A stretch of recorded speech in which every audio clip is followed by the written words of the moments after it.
नमस्कार दोस्तों, welcome to your own virtual lab channel. हमारी 9वीं क्लास का 9th क्लास का 12वां चैप्टर चल रहा है साउंड। पहले हमने 3 बहुत ही इंटरेस्टिंग इंटरैक्टिविटी देखी, वर्चुअल एक्सपेरिमेंट देखे। हमारे सब एक्सपेरिमेंट ऐसे हैं कि अगर आपने हमारी वर्चुअल लैब खरीदी है तो अपने घर अपने कंप्यूटर पर आप ये एक्सपेरिमेंट खुद कर सकते हैं।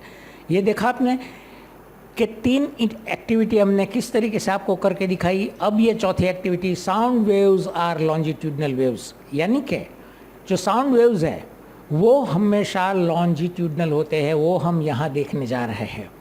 तो हमने एक स्लिंकी ली हुई है, स्लिंकी यानी कि एक स्प्रिंग है।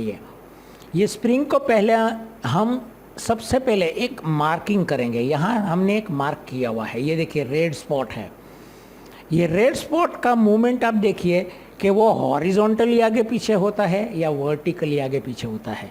तो आप अच्छी तरह समझिए कि लॉन्जिट्यूडनल और लैटिट्यूडनल ये 2 वर्ड्स का मतलब क्या है। ये हमने यहाँ भी आपको एक ग्राफिक्स के जरिए समझाने की कोशिश की है कि कोई चीज़ अगर हॉरिजॉन के समांतर पैरेलल अगर ये जाती है तो उसकी मोशन कैसी हुई, लैटिट्यूडनल, यानी कि वो हॉरिजॉन के पैरेलल रहती है, समांतर रहती है। और हॉरिजॉन के बिल्कुल ही राइट एंगल पर जब उसकी मूवमेंट होती है तब उसको लॉन्जिट्यूडनल मूवमेंट कहते हैं। ये उसके हॉरिजॉन, ये जो हॉरिजॉन है हमारा, उसके राइट एंगल से वो आगे पीछे होता है तो उसको लॉन्जिट्यूडनल मूवमेंट कहते हैं। तो इसको यहाँ हम समझने की कोशिश करेंगे कि लॉन्जिट्यूडनल वेव्स जो है वो क्यों कहलाते हैं। ये साउंड का वेव्स जो है वो हमेशा लॉन्जिट्यूडनल होता है, ऐसा यहाँ हमें सीखना है, देखना है और एक्सपेरिमेंट करना है। अब चलो एक्सपेरिमेंट चालू करते हैं। यहाँ हमारा स्पॉट है, ये याद रखना, और वो कि कौन सी साइड में, ऊपर नीचे या लेफ्ट राइट में, कहाँ वो मूव होता है वो आपको देखना है, ताकि आपको पता चलेगा कि वो इस तरीके से मूव हुआ है या फिर वो इस तरीके से मूव हुआ है।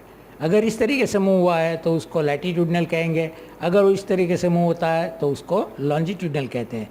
तो ये पुल मैं कर रहा हूँ, यहाँ आप क्लिक कीजिए, बार बार थोड़ी थोड़ी क्लिक करके देख कीजिए कि ये देखिए, बार बार हम उसको,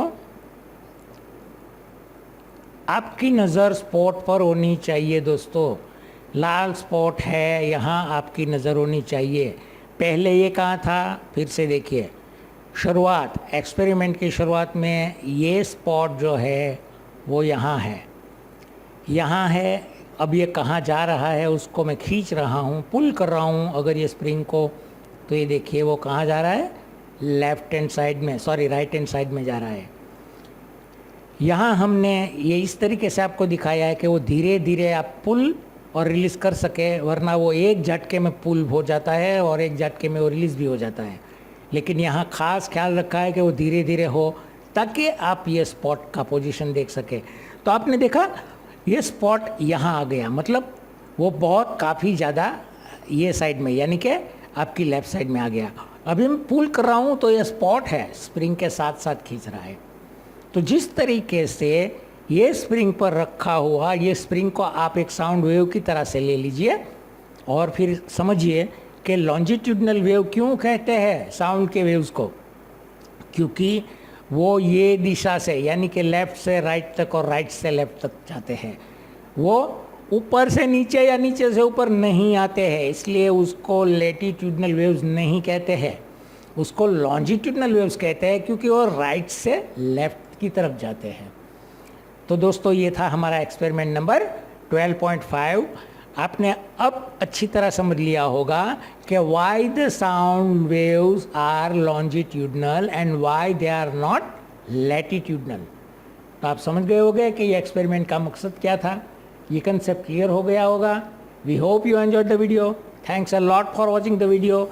9th क्लास की नेक्स्ट एक्टिविटी लेकर हम बहुत जल्दी आ रहे हैं, तब तक के लिए आज्ञा दीजिए। Thank you very much.